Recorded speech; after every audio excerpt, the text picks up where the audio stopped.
由頻道開始前呢，一定按讚跟埋巔峰極速。我今次咧就可以RX7，然後再挑戰一下呢個桂林地圖啊！我呢個彎轉，呢個彎再轉，撞咗。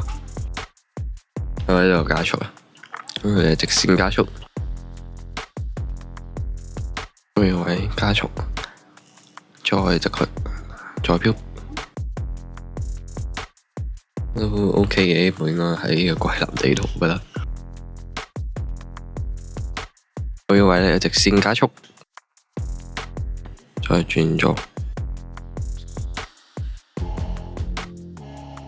我睇下可唔可以追到前面嗰架車咧？我呢個RX7應該係唔難追。呢個位再飄，再加速追咗佢。呢度嚟個直線加速，呢個彎再轉。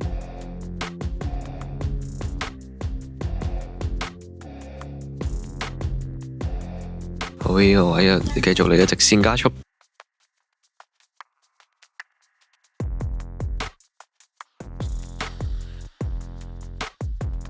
哇！咁快就到終點啦，好，呢條片就喺度，咁下集再見，大家拜拜。